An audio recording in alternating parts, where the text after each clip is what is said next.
Welcome to episode 17 of the Service Course Report podcast. I'm joined today by Derin Stockton, who's been handling other affairs for the last couple of weeks. So we were going to just record today and kind of get caught up on some of the topics that we touched on and new things that are going on. My name's Ed Philbrick, if I didn't introduce myself. I've known Derin since 1980. Yeah.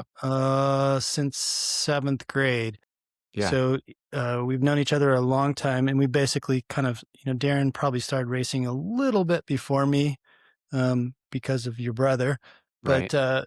pretty quickly we started racing in 83, 84. You might Yeah. have started racing in 82 a little bit, but we've known each other a long time. And Derin's current profession, his career, his background is so fascinating, and his take on some of the topics that we talked about in the last couple of episodes with Kurt, I think you'll find interesting, and I hope you enjoy this episode. So one of the things that we covered in the last episode, maybe 2 episodes back, was the discussion about burnout. Did you have any thoughts about that? Well, yeah, I think that topic kind of came more to the forefront with Simon Yates announcing his retirement. And I think it just brought up that bigger picture you think about in the last 15 years, maybe in cycling, maybe really more in the last 5 years. It seems like a lot more of guys just retiring young, no health problems, no anything, just like, hey, it's not for me. And I really think, a couple of thoughts on that. One, the intensity that it takes that they're racing at. These days where everybody's more on polarized training as opposed to threshold and polarized training, your workload and stuff, you got to go like really hard at 92 to 94%. And the people that talk about polarized training, they really talk about how a big part of it is being mentally up to be able to produce a bunch of efforts at that intensity, because it's really hard, as opposed to threshold training where the level that you're at is a lot lower, a different mechanism. Right. And so I think that's something to do with the intensity and the mental strength it takes to go out and do that threshold training now. And then also as it relates to the races, I mean, they've been attacking early for a long time, but it's next level in the last couple of years. I feel like ever since Tade figured out that all he had to do is actually like get away from people and then he could keep the gap, it's just this mad dash of these unbelievably hard attacks and people having to change their race style. So I think that's also has to do it in terms of the physical side. But I think the biggest thing is probably power meters and being able for the coaches to really zone in. And I mean, they can look at your power file from a training ride and tell most everything about your effort. You can't really bullshit it. You could say you're going really hard and doing all this stuff, but if you're putting out 200 watts, they know, right? So I think that accountability can be really hard, and when you're in a sport like professional road cycling, I mean, I think a big part of it now is so many guys train their way right to the races. They don't race to the races. Like you look at like Pogacar, right? You said in the previous episode, his plan is to start racing at Strade Bianchi, which I think he did 2 seasons ago, and he shows up and wins it. In the past, that would kind of be thought of unheard of. The tour riders of the previous generation that all did threshold training, they started out with these nice kind of, early season stage races, and they weren't really expected to do much. They could kind of hang in the back. You might see one of them show their face up at the top of a mountain stage or maybe have a good TT ride, but mostly they were kind of like working their way through. And now you look and like he shows up out of nowhere and is like attacking the front of Milan San Remo. It's just kind of a whole different shift. But I think with all the technology that's helping them produce these higher efforts and all the food measurement and the weight measurement, I think there's a part of that where it just becomes really hard. It's like you can never get a break, and if you get on the bad side of that, as we've all been when we burn out personally or overtrain, and you're just like, oh my God, the last thing I want to do is wake up today and go get on my bike. And if you have a coach that's like calling you or messaging you or looking at your power file afterwards and saying, dude, what's going on? You don't have any way to hide. I think that could be a big part of it, a big part of the burnout.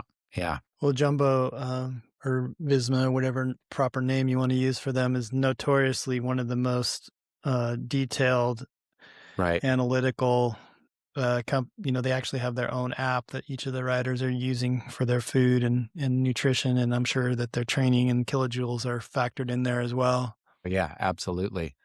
I remember when Taylor Phinney switched from BMC to EF. I think they were called EF by that point, but that organization. And he had had some ties with BMC, and I think it related back to the Akowitz days, and so it was kind of like a little bit of a family scenario for him. Or BMC, I think, meant a little bit just more than a team. But when he was talking about why he was leaving, he said something to the effect of like, he thought that he was complimenting them and saying their level of detail and everything that they look at, like he found that you couldn't find a better team that was looking at all of those small details. And I don't remember the exact wording, but the way he worded it was like, but you have to be of a mindset to really be able to do that. And you could tell for him, it was like kind of got to the point. Now, granted, for Taylor, his mind was changing anyway, towards the end of his career. But I think for Taylor, that I remember from that interview that sounded like a part of it, that when going to EF, he was going to have a little bit more freedom and not just like always be under the microscope of the team trainers. And I Yeah. think that could be a part of it, could be a big part of it too. And You- yeah, sorry, go ahead. Well, have you personally dealt with burnout? Have you pivoted because of burnout? I would say for me, I'm trying to think if it's burnout or overtraining, but those are closely connected because when you overtrain, you kind of have symptoms of depression. You're just kind of over it. You don't want to get out of bed and go out and ride or whatever. And so I know I overtrained twice, once as an amateur and once as a pro. And the pro one, I wouldn't say it's kind of sunk my career at the end, but it definitely wasn't good. But at the same time, I think what I was coming to the realization with was that the training load that I was feeling that I had to do in order to get what I had to get out of myself in order to keep jumping up the level, my body just wasn't handling it. As a pro, like especially a sport of cycling, at a certain point, you start out when you're an amateur, a junior, you're at the bottom of the pyramid. It's wide. There's a lot of people. And as you keep jumping up a level, right, you're going to elites and amateur, and then maybe you make it as a pro and then a domestic pro, and you're like working your way up the pyramid. Yeah, but your last year on the road, Mm-hmm. there was a national ranking system. I don't know what it was called. My last full year on the road in 1992, I was on Chevrolet Sheriff. Yeah, Yeah, and I you ended up were ranked fourth. very, very high. Fourth. in I was that. the first non-Coors Light guy in that, Yeah, and I was like 23 years old or whatever. Yeah. yeah. I That don't know. I was, just felt. yeah. I don't know. I always think about that because you had good results, but there was more upside there that was still to come. Your team situation wasn't quite too, Yeah, the team ideal. situation with Chevrolet Sheriff wasn't ideal, there it just wasn't great, and I, along with my brother, ended up kind of out of a contract late in the year.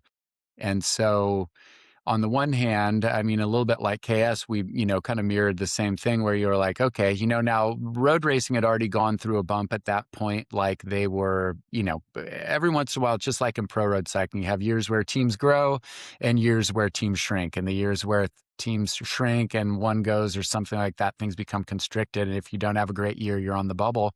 That might be the year that you don't end up with a ride. And so we had pivoted, and I had done a little bit of mountain bike racing, but we would go down and do the Cactus Cup. John Parker from Yeti, he would say, hey, come on down. I got bikes for you. And then he ended up, giving us cross country bikes, and we would go down, and Cactus Cup was the most non-climber friendly cross country mountain bike race you could get. You could ride everything in the big ring. It was a really rolling coast. And even with that rolling course, I should say, even in that, I realized right away, I'm like, dude, if I am not a climber on the road, I'm definitely not a cross-country mountain biker because everything's harder. Even just riding on the flats, you're on dirt, you got bigger tires, you're less aero. And so that was when I started talking to Parker about downhill. And of course, like KS had said, they had so many bikes on the van that they just had a stable of bikes. And it's like, oh, you want to race a downhill this weekend? So-and-so's your size, they're not here, or it's their backup bike. Sure, go ahead, come on out, go ahead and do it. And so for me, the pivot, it's so funny, the pivot ended up being really good. road cycling, really in hindsight, I was kind of physiologically growing out of the sport, and not that I couldn't have stayed in for a few more years. I feel like if I would have got a fair shake on things, I really didn't from management of that team. But had I would, maybe I could have raced a couple more years. But also, no offense to the times, but as we just found out later through fact, that was when just EPO was starting to come into American racing too, and a lot of the big domestic teams, and I was never going to do any of that anyway. So if I was already on the bubble and as a sprinter, and oxygen drugs come in, it's hard to make that leap. So even though I didn't know, in a way, I think it kind of saved me from banging my head against the wall for another season or two. And going into Yeah. mountain biking, I was so lucky because at the time, downhill was still pedally. When Kurt and I jumped in, the bike still, you put your seat up, some courses down a little bit, it was flat bars on the bike. I mean, nothing was hydraulic. We barely had any suspension. So for me, even though I grew up riding dirt bikes and BMX and we rode mountain bikes a lot in the off season, I still had to pick my skill set up. But because the sport was still very pedally, it allowed me to hop in. If I would have tried to make the transition, I mean, that was 94 was my first full year on Yeti. And within 2 years, the courses went from pedally like that to being technical with triple clamp forks and 3 more inches of travel. And I was like, holy crap, I was trying to keep up because I hadn't Mhm. kind of been in that moto mindset. I had been to road cycling, and road cycling, you sit on a bike all day with the seat jammed way up your butt, you're reaching really low, your body's really static, and downhill is totally different. It's more like motocross.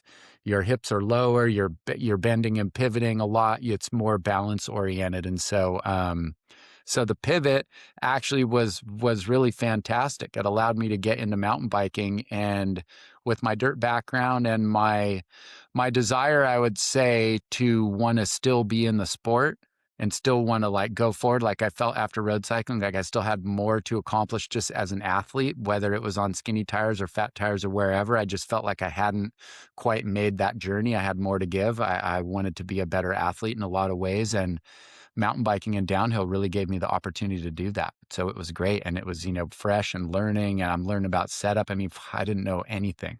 I hate to say back then, we were just messing with tire pressures a little and stuff like that. But I was pretty green. But, as I was able to stay in it, and, get on bigger teams and get contracts and start getting paid, and then racing for Maxxis and doing tire design for them, which led to working for Intense Tires, which led to my career in motocross. None of that would have happened if I would have kept racing road bikes.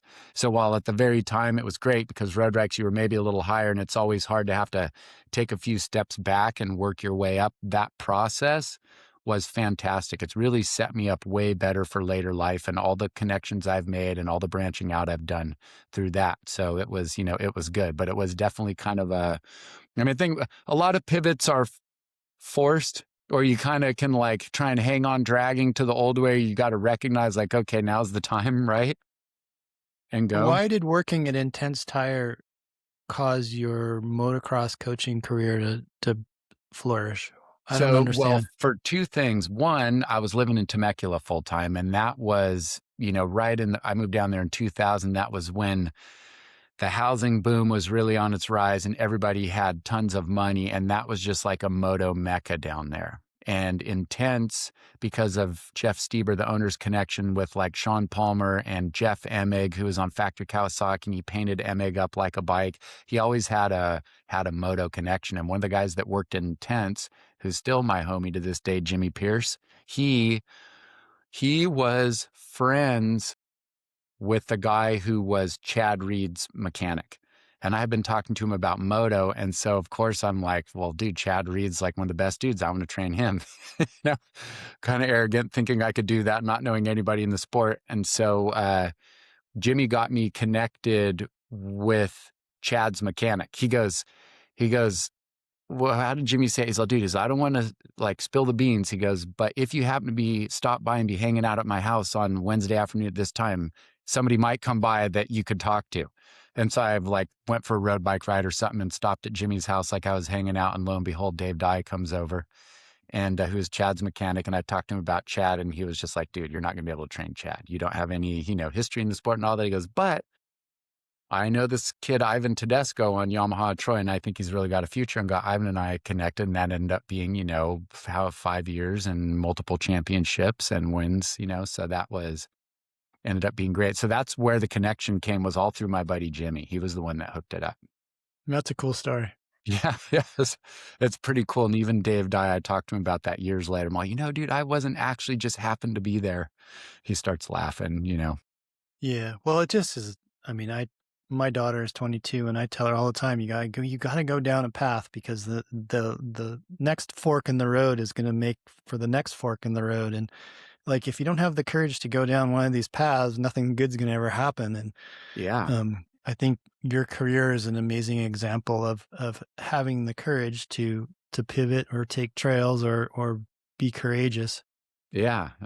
Thanks. And I think the last one you hit on is be courageous, is like, I guess maybe having the courage, and also maybe the obviously confidence, but sometimes I feel like you got to be a little ridiculously arrogant, just like me thinking I could train Chad when I didn't know anybody in motocross. He was like the top Well, two. So you got to for kind of be willing to make a leap, right? And like go for it. yeah, Yeah. our friend Tony Vincenti had a ceramics business at East Beach, and he sold a few pots, and some lady pulled up and said, "Hey, come down to Beverly Hills. We want to talk to you about a big order." And he drove his Toyota Yeah. truck, couldn't even turn off because it wouldn't restart. He left Right. it running in Beverly Hills. Went inside, they gave him a fat check, and he's like, yeah, I can do that. I can make all those pots for you." Yeah. He had no kiln, no facility, nothing. The Right. truck was still running out front, and he went home and, like, That's the entrepreneurial spirit, right? yeah, yeah, Try and figure it out along the way. And I think that's actually something really valid and in all ways. And it's so funny how like certain themes will transmit through all different layers of life. Like that's a good one in business, right? You look at Tony, if he would have just gone, "Oh God, no way, I can't do this," his whole working career might have been different. You can't be afraid to, I think that's the train going by down here in Carpinteria. You can't be afraid, you can't be afraid to take that chance, to go for it. I mean, that really is it, not be afraid to just think like, "Hey, I can do it." And it's really like, if looking at life as like being on offense or defense. It's just like, if we talk about riding mountain bikes, you can tell, right? There's days when you're just on it, corners early, you're flowing, you're in sync, and the days when you're riding like tight and you're like, "Oh, I don't know about this. Oh, I don't know about this." It's a whole different experience. Your body changes. I find that those patterns are across all different, like all different facets of our life. And so just like having an open offensive attitude about going after something is just like, Tony, yeah, I can do that. Dude, I can jump that, even though you yeah. don't know if you can jump it, but you have to go for it one time and jump it once to see, Well, how far you go. it also helps if there's a little wind in the market or wind in the sails, or Correct. a puff on the water. So Yeah. for our audience, in pro motocross around that time, cycling was becoming a respected or possible way to train. And so there was an openness Right. to what you had to bring to those motocross athletes, right? I Yeah, mean, that's correct. Alden Baker, who's kind of regarded as the most successful trainer in motocross. He and I are buddies. He was on the Maxis team with me. He was a cross country racer. And I'm totally blanking on. Sorry, remind me again. Just bring up again the question you just asked about. well, I was reminding our About audience. cycling. Yeah, yeah, Yeah. yeah. Cycling. Sorry. Yeah. So it really was, and so I think that Alden brought a bit more of a regimen to training that, obviously if you get with like the best guy and he's successful, everybody will look at that. And definitely cycling came in as became more prevalent. Now in the previous generation in the 80s of like Stanton and O'Mara and those guys and Team Honda, they got into cycling a lot, but they were also like running and stuff. But it was still, pretty widely known. But definitely in my era of training, if you had a cycling background, it was a positive. People figured you kind of knew how to put things together.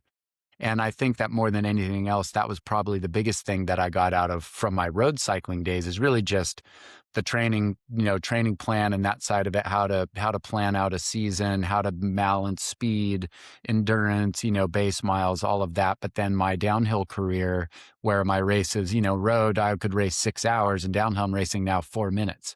So you're having to take all of that time and energy and all the energy you put in and funnel it down into a 4-minute effort. And so that really helped me without that, I would not have been nearly as successful in motocross because it helped me understand the mentality of skills and lines and how just going outside in a corner instead of inside can be a second faster and easier, or vice versa. And so the understanding of that, I knew guys who were getting into training who were only road cyclists, and they lacked kind of that layer of knowledge that I think really helped me for motocross training.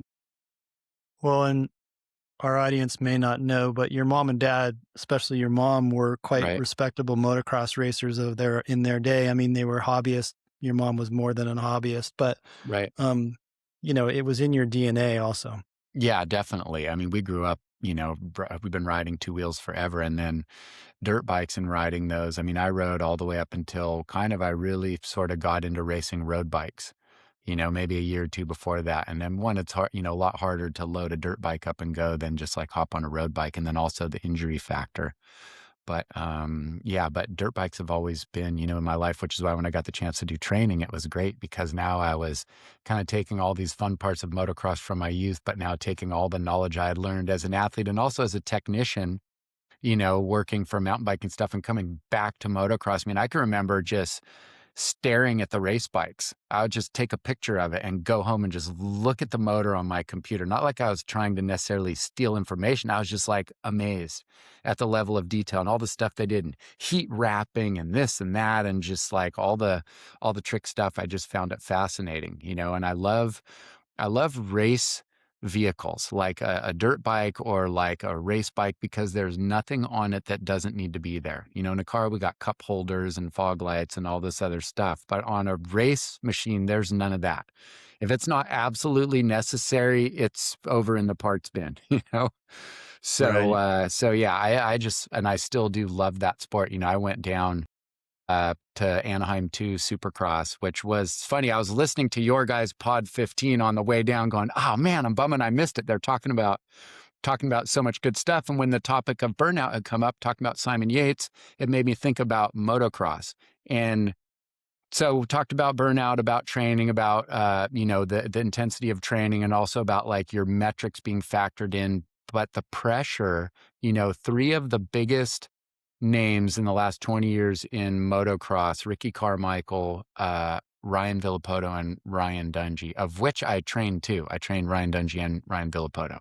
But those three guys all Ricky, his relationship with his mom is really interesting. He just liked to be slave driven out of the track. I mean, it was like the most intense, gnarly, like terse, like hand gestures and signals and cussing and stuff like that for him to go out and do his stuff. But it's hard to describe it. It worked for him, but he ran it so hard and there was so much pressure on him for so long. He hit 27 and he was like, dude, I'm done. He could have signed another contract. The year that he quit in 07, he was doing a half schedule and he was actually leading the outdoor motocross national championship at the halfway point of the series, even though he had missed a couple of rounds because everybody else was missing races and he would just show up and just win and go 1-1. And I remember Suzuki, because Ivan was racing for Suzuki and I was training Ivan at the time. So I was in the rig with him and Roger DeCosta's going, Ricky, dude, do you just like race a few more races? You can win the title. He's like, I'm done. He was really done, like to mentally come up. And for Villapoto, it was the same thing. He always came from a bit of a childhood that was very kind of like they had to be on him in order for him to get the work done. And I trained him, I don't know, 4 or 5 years before he retired. And he had a specific plan for the dollar amount that he needed to retire. And so he knew if he worked really hard and won a bunch of championships, which would be the biggest bonus, he could peak and get out, which is what he did. And Dungey also just hit the point where I think risk for him was more what it was in his final years. He had a year where he crashed in the outdoor championship, which is the second half of the season, and broke a bone in his neck. Didn't even realize it, got up, finished the moto. A day later, it's not feeling, goes in the doctor and they're like, oh. And apparently he was like pretty close to it not being really good. And it really made him think about, he was about to have kids, and all that type of stuff. And thinking like, geez, I've made a bunch of money. I've won a bunch of championships. And so the next year he He actually, I believe if the story's correctly, he actually didn't even want to race that year. He was like done. And they're like, no, you know, you should race, convinced him to race. He won Supercross, but it was just so, it extracted so much out of him to win that title. He just quit after Supercross. He didn't even race outdoors, and that was it. And so I was thinking about burnout and the pressure. And that's what those guys, all three of them, really talked about, is they got to the point where winning wasn't even fun anymore because that's what they were paid and expected to do. It only didn't suck if they won. Anything else sucked. Second place, whatever it was that wasn't winning and winning championships was just like, dude, what's going on? You know, it was like a letdown. And I've heard all three of them talk about it just over the years, about that type of burnout, that it was really like the pressure. And as I talked about early on, they look at guys having longer careers now and going, oh man, I wish I would have changed a team or switched it up or tried something different. But those three guys definitely, the pressure of performing was a huge part. And the last thing I'll say about burnout motocross is the one thing that people don't give that sport enough credit for is the risk factor. I mean, it is multiple times past like car racing or anything like that. You know, if you are out in an F1 car and you're ripping down the track, if your motor shuts off, usually you just spur or coast and pull over. Let's say you blow motor for the most part.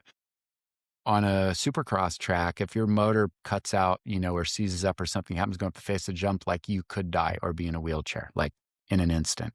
And so those guys really, truly, even though they can go out, and I've watched a guy do a 20-lap supercross main or watch him do it at the track, and they literally get off and they're so smooth and good that it's hard, but it's almost not for them. Like they get off and it's, you know, it's totally within themselves. They can just, you know, they can just get through it.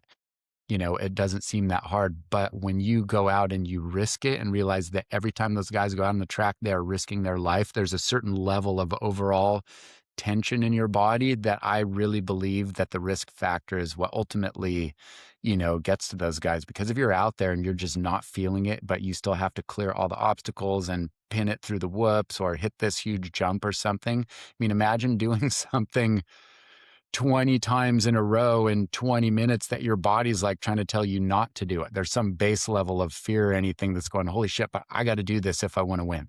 And you just Yeah. like block it out. And that whole dynamic in that sport is what I really think, you know, along with travel and everything else. And it's just a brutal sport, but I really think that it's, the pressures and the mental pressure that, you know, that causes a lot of early burnout in that sport, early retirement.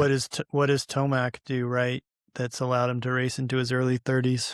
I think what Tomac's done right, which, you know, knowing like everybody else very little about their program because they keep it tight-lipped, but also, you know, just knowing John Tomac from knowing him and racing against him and kind of following their career, I think he's good about not doing too much.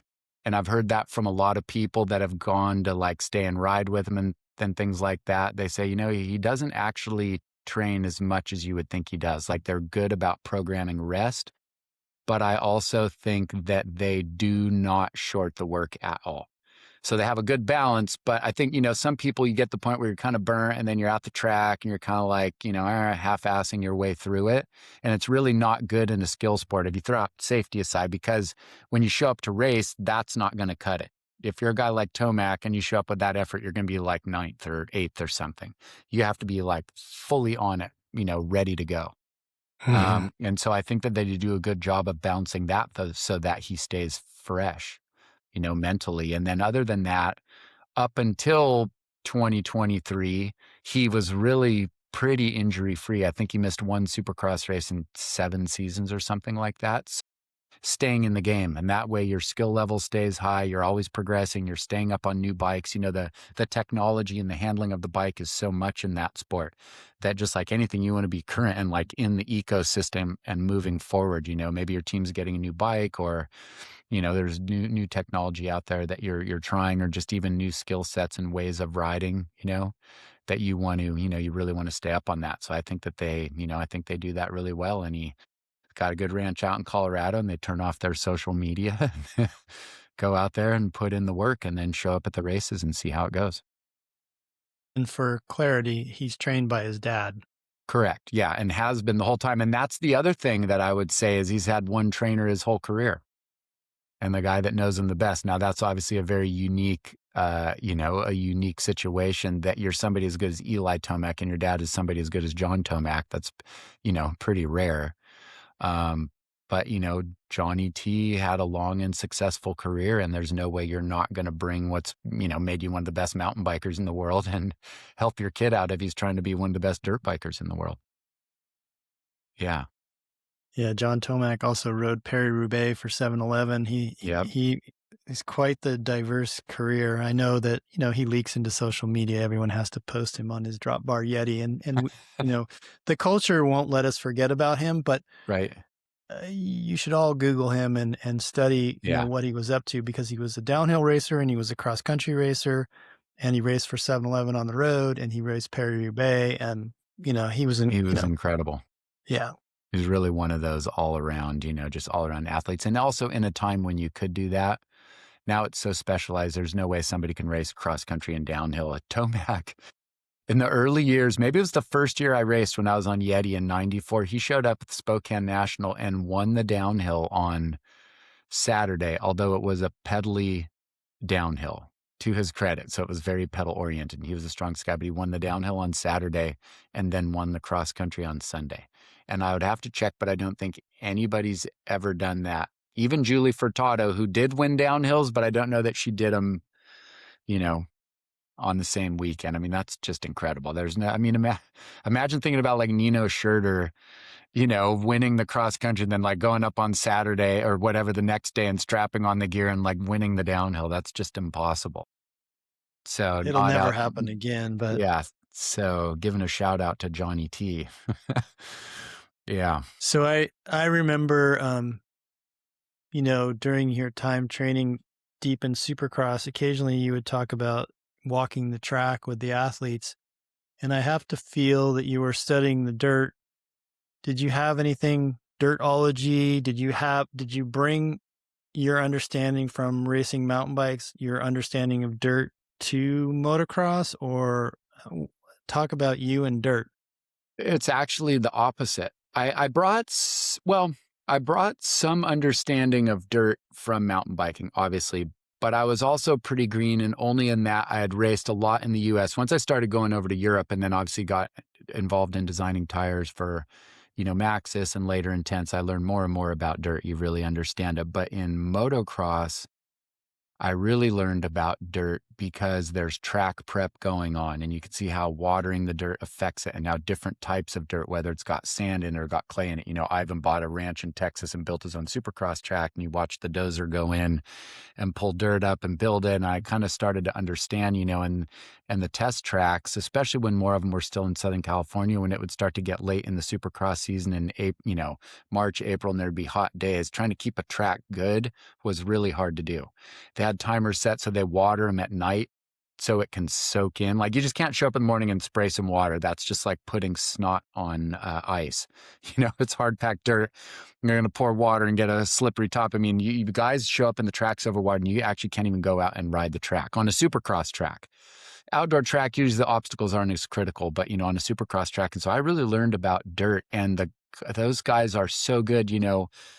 Motocross, the track is never the same. Not one single lap. It is always changing. You go to F1, MotoGP, anything on pavement. Okay, hot or cold, yes, rain. But for the most part, the pitch, the slope, everything's the same. You come around a corner and you're, hitting this rut perfect. And you come around one time, it's just folded in and you're like, and so those guys really understand the dirt and what the dirt is going to do over the course of the race, and read the course as it's breaking down, read the track as it's breaking down. And so I like that. When I was listening to Pod 15, I think it was, on my way down to Supercross, you were talking about, I noticed as you're more into mountain biking, you're getting more into the dirt side of things. You got your McLeod, the dudes are out working on the trail, they're spraying, you're noticing moisture under the brushes, which is key when you're out riding. Because, sometimes you drop into section and you're like, is it really dry? Is there any hold in the dirt? And it's hard to tell, especially SoCal and down where you are. The top of the dirt looks dry and you don't know. It could be dry for 2 inches underneath, or there could be some moisture hiding right out there underneath. So kind of check your lay, look underneath the sagebrush or whatever, notice some moisture in there. You might notice that the track has a little more, capability in it. It's Yeah, amazing. We've lost any sign of moisture around here, even I shady know. side, shady side of, north facing slope or whatever. It's gone. Yeah. Um, maybe we're gonna get some rain next week, but it's so dry. Yeah, And it really is. Yeah, it's a yeah, bummer after the previous couple of seasons, for being on dirt. It's funny when I primarily rode the road, I had a whole different viewpoint on rain and especially fog where we live here, right? We get tons of fog. Just like, you get the coastal fog down there, it bleeds up inland and fog used to be like, "Ugh, the roads are wet, my bike's going to get all grimy, all of that. And now it's like, sweet, all the front side trails are getting moisture in them. So it's a whole different shift, when I see the fog out there, I'm like, yes, pack it in, make those trails better. So I guess it depends on, what you're riding on. yeah. My latest battle has been the vegetation. Got a lot of fall rain, early winter rain, and it's grown in on the trails. And Yeah. today it got me, like it snagged me. You Yeah. know, damn it! Like I don't fall, and I fell the other way. Not bad, but Well, it grabs your handlebar and flips yeah, you and you fall the other way. Yeah, you got to be yeah, really careful. Yeah. yeah. So it's just like the trails are growing in pretty Well, fast because the vegetation's growing. yeah, and it's normally like the growth that we would normally be getting in like March or April is here already. Out on my beloved Carp Bluffs ripping around, that stuff is so grown in now. There's a couple parts of it that notoriously grow in, but like I said, it's usually a little bit later in the year. It's so thick right now. And Yeah, at least drop bars, you can hold on to the drops and, your bars are one narrower and they don't catch as much. But on a flat bar, I mean, it's out wide. And if you come around a corner and you're leaning in a balance and it grabs your inside bar and flips it, I mean, you're high siding the other direction. yeah, yeah. Yeah. Yeah. So that comes in. But yeah, the dirtology is pretty interesting. I'd say I got my, whatever, my college degree in mountain biking, but got my master's once I worked in motocross and dirtology. How it came along. Yeah. So, So one of the things that went on since you were on the podcast was we had Lifetime Grand Prix decide mm, that at Leadville and at Big Little Sugar, Sugar. I don't know. one of the sugars. I No, think it's Little one of Sugar. the, Little Sugar is the mountain bike race. So at Little Sugar, but not at Schwamigan. Drop bars are allowed at Schwamigan, which is another one of the Lifetime Grand Prix races. No drop bars. And I know that you're itching to talk about that one. yeah, I mean, I know that it's, everybody's been throwing their 2 cents in. And so I heard the argument of why they said it is to just make it to make it so that technologically it's not so hard for people who don't have the resources. If a drop bar bike is really a lot faster at Leadville, somebody like, to use Keegan as an example, as he's the top dog, but also on the panel or board or whatever that suggested having no drop bars, right?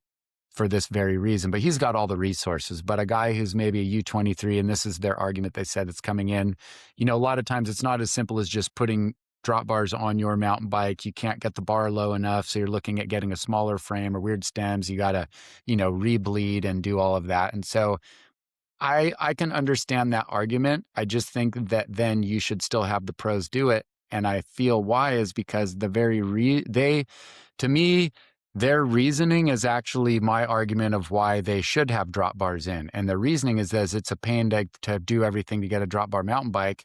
And so my point is how else is it going to get developed to where you can just go buy one off the shelf and as part of your quiver, you have your drop bar mountain bike just hanging up and you don't need to do all this stuff and work it around. That advancement won't happen, at least not nearly as fast if the racers aren't doing it. And so that was my only thing. I was just kind of like, I just like the fact that in the pro class, advanced technology, they said pros can't use clip-ons at Unbound, but amateurs can. Because they recognize for the amateurs, they're just out there trying not to have their shoulders tie up in 200 miles. But the pros, it's a safety issue. So that's my bit. We'll see what happens. I think ultimately, I really wonder how much faster it is. Because I watched like Keegan going down the descent, and I feel like he maybe lost just a little of having a set of flat bars. So who knows if you lose 10 seconds on the descent, but gain back 20 here. Maybe it's faster. Maybe some type of little arrow hold-ons right on the center of the stem could be as fast. I don't know. I just think limiting for that reason kind of, I'm kind of bummed on it. Yeah, he was on Bonk Babes, and he talked about he'd never done any wind tunnel testing, so I'm sure his apparel will be more optimized, and Right. His teammate Matt Beers can play a role, and Right. drag him at the start. I'm sure there's a ton of optimization. I'm not worried about him breaking the record. It's going to happen. Right. It was interesting.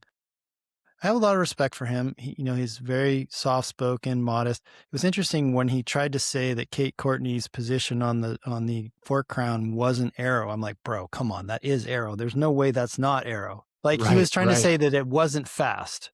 Right. I feel like he might want to be asked that question again, because like instantly the two women that are co-hosts or one of them like, really? Like they call him out, like challenging what's him his on theory that. on that? I I'm like, mean, the only that's way, arrow. Yeah, I mean, the only way you could think that is an arrow compared to riding on a pair of mountain bike handlebars like wide, right, is maybe you're just saying because you don't have a lot of bend in your elbow, so your arms are kind of a little bit parallel to the wind flow. But then again, narrow is arrow. So I just feel like instead of being up here, if she's down there, it's got to be fast. But then again, Keegan's never been in the wind tunnel to test it, so he's just making theories about it. But he's been in the wind tunnel now. He's started to specialize. I also think we're going to see some sort of modifications of the brake levers, and people will find some way to hold their hands narrow. Right. Yeah. In addition to just plain holding the flat bar narrow. Right. Now, one area I would just say as we're on the topic of the drop bars, as we kind of talk that through, but I know that people are talking about fork fairings and things like that. And I think to me, if you're thinking about advancing the sport, is that really advancing the sport? Talk about a single use. Now, it might be easier because somebody can 3D print it and you can stick it on with some tape. But I don't know, like road racing has arrow.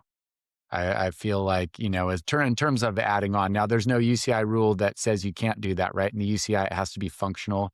Can't just put something on that's strictly for aerodynamic purposes. But I don't know, maybe we'll see ginormous teardropped fork legs, going down. But yeah. Well, Keegan said that the sport has a problem of not being very cool, and he's not wrong. I think you and I have talked about this, and I think we even had it on one of our episodes, is that one thing that downhill did right was during the Sean Palmer era, they leaned into the moto rock and roll, loose clothes, and outlawed Lycra. And, they mimicked motocross, and they went that direction, and they drew in that market. If they'd gone the Lycra direction, I don't know what would have happened with mountain bikes in general, So yeah, definitely. I mean, there's every once in a while you have to do something, and if it's a rule where everybody knows they have to do it, then it's the same, advantage. You look at downhill now, because that change of no skin suits happened a few years after I retired from racing. I retired after the 01 season.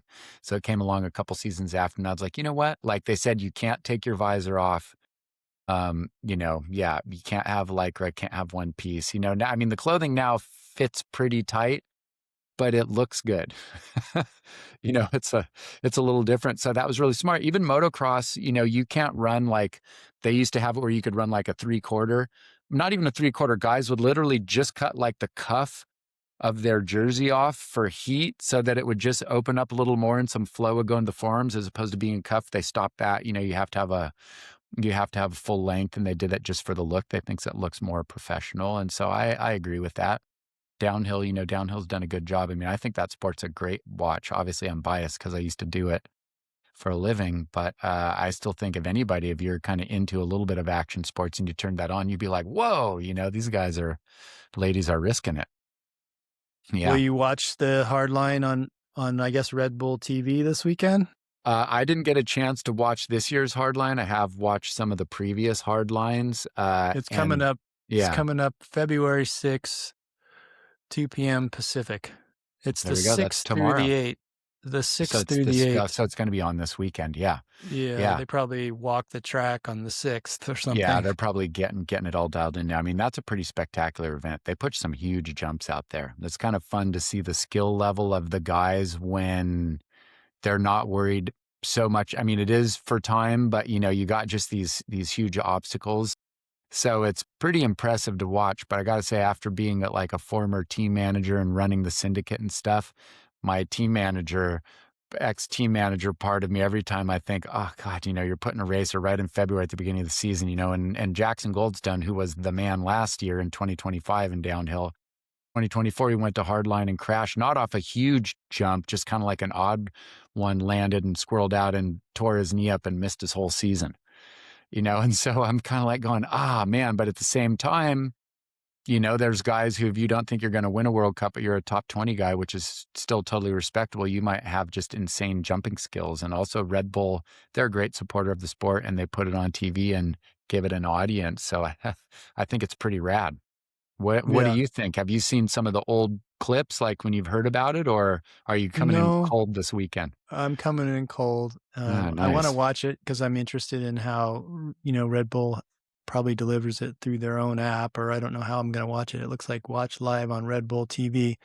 So I don't know if Red Bull TV makes it to YouTube, but I just, I'm always interested in production and delivering of content. And, Jackson Goldstone is going to be there. And Yeah. um, it's also interesting to me that they walk the track, they have tech bits, they really break down the content and deliver it in a, I think there's a lot to be learned, and I look forward to consuming that.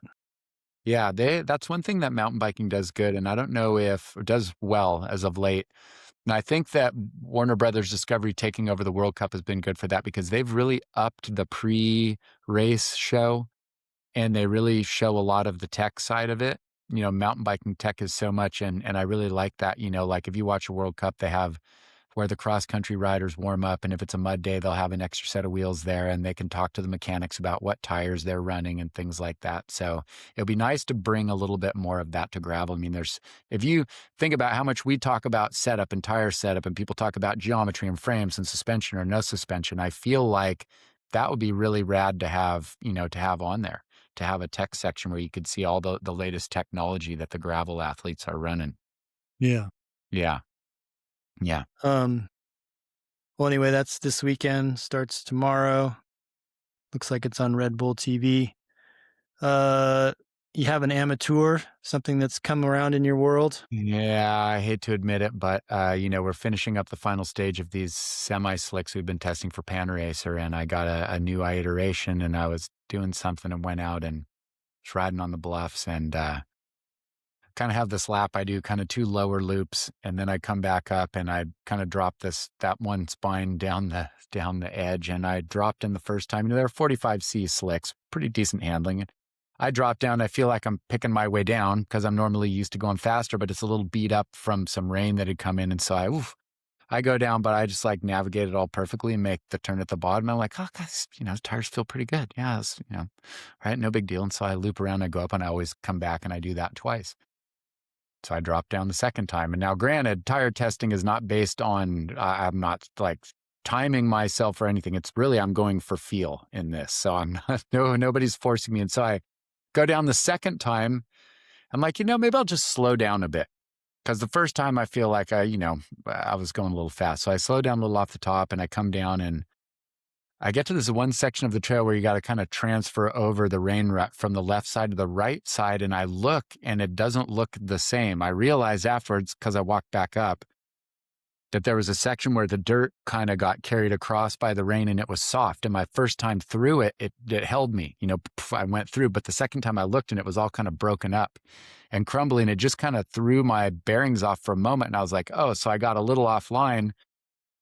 And so then I was going down, and, you got to take that moment to get yourself back online. And in that moment, you can't usually apply. In this case, I couldn't apply the brakes as much because I'm trying to get adjusted. So then I get going straight, and now I'm coming down to the steepest part in the right turn. I'm like, I'm going a little fast, but not too bad, and applied the brakes, and my front end just washed out. I was crashing on my leg instantly on like this hard packed dirt, steepest little part. I'm not even going that fast. I'm not going like 20. I'm probably going 12 miles an hour. Literally in the turn at the bottom, you got to creep your way through and the front end goes out and I just fall on the right side and I'm just sliding like on my shin on dirt and I'm just thinking, I'm hoping that when I get up and look, there's not just going to be like, carnage. And fortunately, it wasn't that bad. It was all like top layer skin. I just get up and my levers are turned in and dust on my bars. And I'm just like, dude, what are you doing? Amateur. So I had to call myself out there on the side of the bluffs. That's mine. Yeah. Yeah. What about you? Any amateur action? I was watching LA Crits Live. So there's a gentleman who streams live to YouTube the races in LA, and he's gotten good. He's probably on year 3 or 4 of this. He flies a drone. He's, has some kind of mixing studio where he's going from the drone to turn 4 to turn 5. He's got maybe 3 fixed cameras in a drone, and he's streaming live on YouTube. And I just happened to have it on, and I was watching the 30 plus race because it's always entertaining for me to watch. The San Diego local guys do quite well. Phil Tinsman won, 2 races, 50 plus, and I don't know, whatever. The guys are racing multiple times in a day. And so, it's always fun to watch the local riders up there. So it was CBR number 2. It was the 30 plus race, and I was watching, and this guy was off the front soloing, 2 laps to go. He's soloing. There's another guy trying to bridge up to him. And they come into the last turn. The guy's, the guy in second is clearly not going to catch the leader. Right. Leader's there. And then all of a sudden I see this like rider coming, darting up past the second place rider, going up to the, and right at the Rhine, he beats the guy who celebrated too early. and it was my friend, David Michael Sweet, also known as Sweet, who won. It was his first Masters race. He's very fit, obviously, because to come from that far back, and catch somebody in a sprint, is a role of fitness. And it was just amazing to watch. And I just go, wow, that was so amateur. The guy, like, if he just rolled across the line without celebrating, he would have had it. It was that close. Like, they actually had to go to the camera to decide who won. And, he did beat him by a pretty substantial amount. It wasn't just like that. He really got him. So it was very much of an amateur move. You don't celebrate until you cross the line. So that's like the king amateur move. You say you don't celebrate until you cross the line, unless, of course, you've won it, which is the amateur move if you don't know you've won it, which, to your point, yeah. So I think, as we talked about before, I came very close, but never lost a race by celebrating too early. Came close. But yeah. So, well, that is kind of like the ultimate amateur move to put it up. It's also early. An example of somebody with some pretty incredible durability. You and I kicked that term around. Like, right. That race is pretty animated, and he had the ability with a half lap to go to close a massive gap. And that's an example of durability late in a 55-minute race, having that fitness. It's not your 20-minute FTP. It's what you can do after you've been asked to do all this work for 55 minutes. What do you have durability in the tank at minute 55? And that is like a under-discussed. I watch the local road riders here, and they just, like, late in the ride, they just can't hang. They can't handle it. They can't hack it because they don't have any durability. They're really good in the beginning of the ride. Right. So I don't know. What do you think about durability? Well, and I think durability, it's very interesting because it does seem to be like a hot topic that's coming up more and more, and anytime technology pushes into the sport of cycling, right? You really get one area polished up. Oh, we can, find this. It kind of like one leads to the next.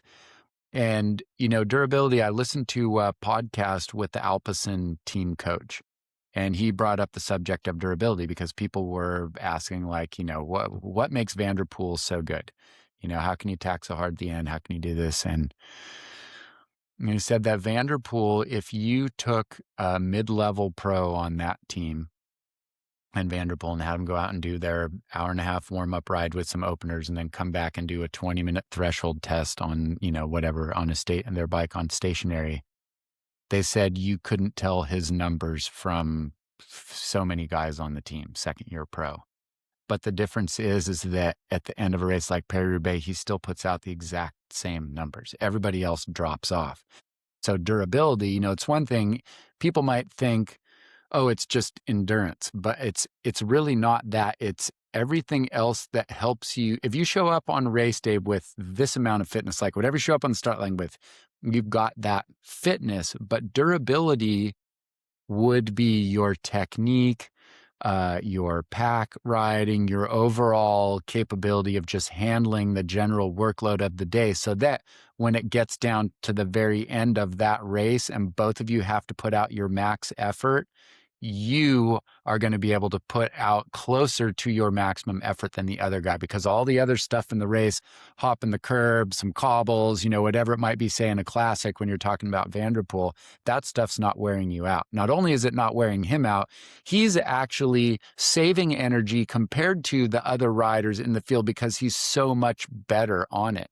If you watch that, and I don't know which year it was because he's won so many. Actually, it would have to be 23 because I'm pretty sure that Vanderpool is in the world champion jersey and he won it in 22, if that was right, in Scotland or wherever. His attack, when he attacked, was so good. And what put me in awe wasn't just how hard he went or how fast he went or everything, but you just watched how he rode the dirt. It was amazing. I mean, it's like when you watch him cross, talking about being on the offensive, when you're in dirt like that, you watch him ride cyclocross, he comes out of a corner. I remember watching Worlds 3 years ago when he beat Wout, kind of that famous race and kind of let it out at the end. And there was this one kind of sweeping right-hand turn that came out of the grass and onto the dirt. And there was a rut that all the guys were in. And you could see that Vanderpool, towards the end of that rut, it was like being on a motorcycle and rolling the throttle on. He really pedaled hard enough to get the back end to kind of like step out, like counter steering. So he was planted in the rut and accelerate out. And Wout was still a little hesitant in the rut and riding the rut and waiting until he got out of the rut to then straighten up and put that power down, and Vanderpool would yank him every time. And then that's a gap that that you have to close back up. And so that durability, for somebody like Vanderpool, I mean, cobbles, rain, snow, whatever it is, he's like, yeah, what else you got? Whereas some people, that's just going to take it all out of them. Also, when he won the Worlds, he crashed and, his shoe kind of detonated. He was able to mentally handle that. Right. 2 weeks ago, he flatted once or twice, and he stays calm, and that he doesn't blow out his durability, but because he keeps his mental composure, and when something wrong goes down, he can handle it. Yeah, I mean, and then that is right. Do you take, my uncle Fred, who's an unbelievable small business lawyer, he always told me in business, if anybody does, I was lamenting a deal that I felt like the people on the other end of the deal didn't treat me too well. And he goes, hey, it's business. He goes, don't take it personal. If you feel like somebody did something that was a negative on you, it's your job to turn around and turn it into a positive. And I feel like in racing, it's the same thing. You can look at the cobbles and go, oh no. Then you're already defeated. If you're like, oh man, this is where I can get a little leg up, or I can just save a little energy here compared to the next guy. It's just all about how you approach the race. You're going to be on the offensive. Those are going to be, they're going to be on the back foot chasing you down. And so that durability, I found it pretty fascinating, that his efforts just don't drop off. So whatever everything else he does to show up at the end of the race and not having had everything else affect him. I mean, like, look, part of it is just his years as a pro too, right?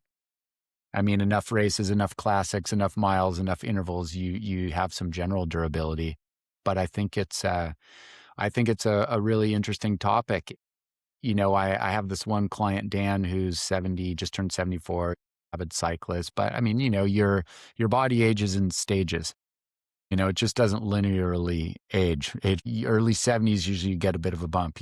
Early 80s, a bit of a bump. I've been working with him for about a year, and I help him with cycling stuff, but I really help him with just like general strength training and making sure he, feels good out on the bike. And I was talking to him about durability because he was saying, like, what's our goals for next year? And he had a few little health things he had to work through and stuff. And I started talking to him about durability. I'm all, your goal is not speed, your goal is durability. And he's like, wait, what? And I go, it doesn't matter how far, how fast you go up Gibraltar one time in the month. The key is to be able to ride it 4 times in a month and not be broken when you get done, and then go out on a hike with your wife. Like shift your mindset on durability. Like I was working on some durability last summer where I would go out and do like a hard ride, and I would come back and just drink like a recovery smoothie, and then go up with my daughter and her friend and hike up Franklin Trail on days when it was super hot. And like limit, like we had to like carry our water. So I was a little dehydrated and stuff. And it absolutely, my heart rate, I wore I tracked it with Strava, never got above like 115, 120, which on a bike would be like, you're not even, really getting any effort in, but just being out there in the heat and just forcing myself to have to walk and cool my body down and everything, it absolutely added to my endurance. So I think durability for a pro is one thing. Durability for you and I, or my client Dan, might be something else. Yeah, well, you also bring up another topic that we wanted to discuss a little bit, and that is like double days. So the day that you hiked and you rode, right, you're hitting your systems in a different fashion. Do you have any experience with double days, and anything that you want to say about that? Yeah, I do. And, where I was telling this most recent story about, using double days for durability, you guys were talking about Tour of Redlands, I think it was, and napping and those stages that had double days, which I remember we raced those. Oh, yeah. It's the one where DK gave you notos for the afternoon criterium. And so I remember, those double days, and especially when they had they had the team time trial the one year. I think starting the next year, or maybe it was actually that year, they had the Oak Glen stage. And whatever year it was, I remember, I think 88. That was 90 when they had the Oak Glen stage, yeah. So, yeah. And then I don't know if I feel like there was, maybe it didn't go up to Oak Glen, but we raced out and did this circuit towards that area and then came all the way back down whatever that long canyon was. And I was like in the second group. It was when I was on Conejo Velo, and I was in like the second group or whatever, the third group. And I'm like going to the front and hammering and pulling through, thinking we're going to catch and everything, which even if we would have caught the group in front of us, there's still another 20 guys up the road. And I'm just like blasting myself and then going to the criterium that night, which is my favored race. And I'm just totally and completely shot. And so I'm like, and then does it matter if I'm 55th or 75th on GC or 85th? No, it doesn't matter. And so the next year I showed up and I recognized that. And so I built up I think we were on 8 speeds maybe then was where the clusters were at in that area. We were on 8 speed. And so it was the individual cog Shimano. So you could just trade them out and flip them around. And so I took my normal, whatever it was, 1221 that I would have raced on, or 1219. And I just put a bailout gear on it, which back then was huge, a 23.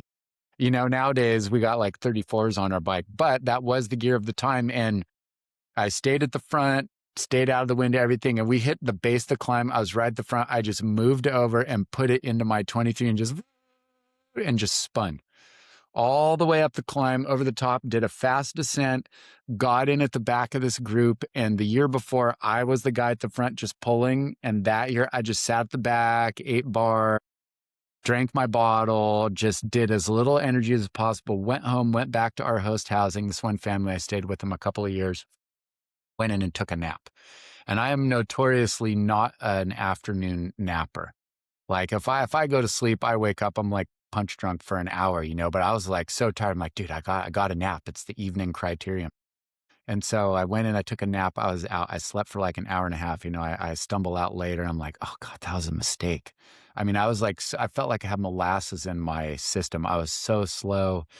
And I'm just like, oh God, this is bad. And I ate some food and I kind of like got over and rode over the race. I'm like, all right, I'm starting to kind of like come around now. Oh, feeling pretty good. And the race started and I was like, dude, I actually feel amazing. And ended up going on and getting second in the stage behind one Coors Light guy. I can't remember who. And for me, that was a huge deal. As jumping up, I wasn't yet a pro. I was still an amateur. And so I was like, the old merit on the double day about getting a little rest in the middle.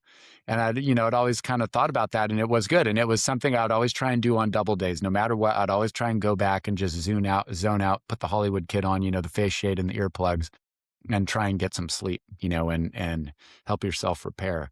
And so I had one other interesting, on the topic of double days, I'm trying to think, 5 or 6 years ago, Eros Pauly, who's friends with Shelley Versus, he was in town. For people who don't know, Eros Pauly was a professional racer. He was enormous, I think 6'4", and won the Mont Ventoux stage with this, huge solo breakaway. He was on the '84 Olympic team time trial team. For people who don't know, that event, because it's no longer in the world, it was 100 kilometers, 4 riders, and you took the time off the third. So you could drop one, but so the goal was to keep your 4 guys together and, rotate. They had all the techniques. So he told me he was at the time, Professor Conconi was the guru, and Ferrari, of which we all know his fame of later. But at the beginning, those were the 2 guys training him. And he said they were doing all this groundbreaking stuff. And one of them was double and sometimes even triple days. And one of the ones he told me about, which was like, oh, wow, but like, duh, that's pretty smart, is they knew from doing blood tests. This is for all, like racers at that age, men, that their testosterone levels were the peak highest first thing in the morning when they woke up. So he would schedule these. He told me they were going out and doing these training days where they would do a double or triple day, but their first training in the morning was at like 7 a.m. and they were out doing the shortest, hardest, most intense speed work of all their team time trial training, because they knew their testosterone was the highest and that exercise required the most testosterone. So they were doing these like super gnarly motor pace sessions at like, 35 miles an hour, and pulling out and having to go as hard as they could in intervals, off it. And I was like, wow, that's pretty amazing. And think that was in 1984. Which seems like so long ago. And the fact that they were checking testosterone levels in the morning and doing double training days, I mean, I was kind of blown away by that 5 or 6 years ago. I was like, wow, that's pretty amazing. So yeah, so the double day, in the Eastern Bloc, they always seem big on the double day training, short, hard, don't tax your system too much, recover, go back out, another short, hard one, and up your intensity levels. So yeah, so that's kind of it. So the double day has merit, Yeah. definitely. Well, Eddie B at the Olympic Training Center would sure have us do a lot of double days. I think we'd roll out of bed and we were doing push-ups out in the track in the freezing cold before breakfast or something. I wonder if part of that stuff was just like, they're like, nah, we don't really know if it's good for training, but dude, this is so much fun. We're like out there 15 years old doing push-ups in the snow outside of the barracks. I think part of that, maybe they were just enjoying it. No, I mean, but seriously, like I learned one of my biggest lessons in like training, being an athlete, is that all work is cumulative. If you do it, it adds up, in road cycling, endurance sports, I think we sometimes get in this mind, like, oh God, if it's not an hour and a half, it's not worth it. If it's not 3 hours, it's not, dude, everything counts. Every little thing counts. 30 minutes here, 20 minutes on the rollers, go run and do some hill sprints. Like everything adds up to your, your body of work. Yeah, for sure. Yeah. And it helps you overall. Yeah. And, I remember reading or actually listening to this great interview with Kobe Bryant, who I know, obviously you're a big Lakers fan. And he was talking about how he used to wake up at 5 a.m. and go out and work out for like 2 hours before he would go into practice with the Lakers. And he would just practice skill work, jump shots, pivots, this stuff. And they were asking him why he did it. And he said, even when he was younger, he was tired. He said, because, you have to do that much work in order to be that good. And he said, these guys that don't know that I'm doing all this work beforehand, he goes, by the time I'm a couple years into the pro, I'm going to have so much work in on them that they're never going to catch up. Like I'm always going to be better than them. And I was like, yeah, that's pretty rad. And to hear it, all sports are a little bit different, but something like that, where it's a skill sport, you wake up and work on your jump shot or a pivot or something for a couple of hours before then you go into practice and reinforce those skills. It is going to make you better. And it's going to make you tougher in the fourth quarter, because you did 2 hours of work before what everybody else is doing. And that would kind of fall into that durability. And I even have people work on that in motocross. It's like, in supercross, on a main event race. So I have a 250 guy I'm training now, doing all his like off the bike stuff, Jalik Swold. In the 250s, you get 2 practice sessions, same as 450s, basically. They're 12 minutes each. Maybe you get in 5, 6, 7 fast laps in that 12 minutes. You have a heat race, which is 7 minutes. And if you qualify through that heat and don't have to race an additional 6 in the last chance qualifier, then your main event is 16 minutes. So what's that? 7 plus 6 is 23, 40 minutes. 40 minutes of hard track time. And so you can go out and show up to the track and get in and out of there in 2.5 hours and put in 40 minutes of hard track time. But when you show up on race day, you're staying at a hotel. You got to wake up early. You got to go over to the track. You got to do track walk. Then you're hanging out. Then you got autograph signing. Then you're walking around. The concrete's cold. Are your shoes thin? Do you have warm enough clothing? Like all this stuff. So you'll see guys that get great starts in their practice starts and even the heats, and they show up in the main and they're flat. And I think a lot of that has to do with durability, kind of like Vanderpool. Is what you would have on a good day in the track. Can you show up at the end of an evening with everything else you're dealing with on a race day and still deliver that same athletic performance? So it's kind of cool to see similar parameters across sport. Yeah. Yeah. Yeah. Well, I think that covers everything that we kind of had on our list today, but we encourage you to reach out with the topics and questions and share our podcast with your friends. We're trying to grow this. So if you like the motocross angle, you will have questions about training, just, drop us a note, send us a comment and share it with your friend. And we will probably record another episode with Kurt real soon, maybe even tomorrow. Yeah. Get the band back together. All right. Take care. All right. Great. You.